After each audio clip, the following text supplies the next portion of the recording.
According to the Fleming right hand rule the thumb shows, right hand rule में thumb क्या show करता है? Motion. क्या दे रखा है? डायरेक्शन ऑफ करंट नहीं, डायरेक्शन ऑफ फ्लक्स नहीं, डायरेक्शन ऑफ मोशन, बिल्कुल। डायरेक्शन ऑफ ग्रेविटी तो कुछ दूर दूर तक नहीं है, तो C is the correct answer, C is the correct answer. ठीक है, चलो नेक्स्ट क्वेश्चन देखें। बड़ा सा क्वेश्चन है, देख के स्टूडेंट छोड़ देते हैं, बट घबराइए मत, बहुत आसान है।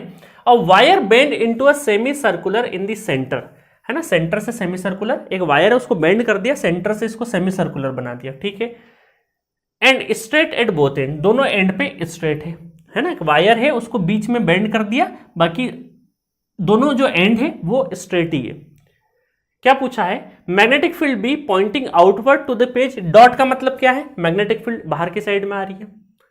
If the wire carries current I current carry कर रहा है, ठीक है। The force on each straight section X Y, X और वाई और जेड और डब्ल्यू, ठीक है। आपको सिर्फ फोर्स कहां पूछा है? इन दो स्ट्रेट पाथ में ही फोर्स पूछा है, ठीक है। एक्स वाई वाला वायर है और एक्स जो ये पूरा वायर का जो पार्ट एक्स वाई है और जेड डब्ल्यू है, उसी पार्ट में आपसे क्या पूछा है? मैग्नेटिक फोर्स पूछा है, ठीक है।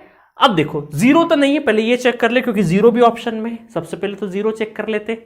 जीरो का मतलब क्या है? जीरो तभी हो सकता है जब पैरेलल हो। तो देखो मैग्नेटिक फील्ड तो बाहर की साइड में है, ये मैग्नेटिक फील्ड इधर है और करंट उधर जा रहा है, दैट मीन्स कि भाई दोनों के बीच में तो 90 डिग्री है, मतलब जीरो तो हो नहीं सकता है। जीरो नहीं हो सकता, मतलब डी ऑप्शन छोड़ दो। अब देखो बाकी का आपको डायरेक्शन निकालने की जरूरत नहीं, क्योंकि आपके ऑप्शंस में अपवर्ड, डाउनवर्ड, लेफ्ट, राइट ऐसा नहीं लिख रखा है। आपको डायरेक्ट ऑप्शन में क्या दे रखा है? आई इंटू बी। तो फोर्स तो हमारा क्या होता है? आई एल बी होता है, आई एल बी। तो देखो I B I L B, ये दोनों तो हो नहीं सकता, ये भी नहीं हो सकता, ये भी नहीं हो सकता, बचा कौन सा? I L B, current, length और मैग्नेटिक फील्ड। बहुत बढ़िया, तो B is the correct answer, B is the correct answer. मैं यहाँ से क्रॉस हटा देता हूँ ताकि आप जब क्वेश्चन सॉल्व करो तो आसानी रहे, नहीं तो पता चले यही आंसर दिख गया। ठीक है, था ना मजेदार क्वेश्चन? बहुत बढ़िया क्वेश्चन था। क्वेश्चन देख के घबरा गए स्टूडेंट, बाकी कुछ था ही नहीं उसमें, ठीक है।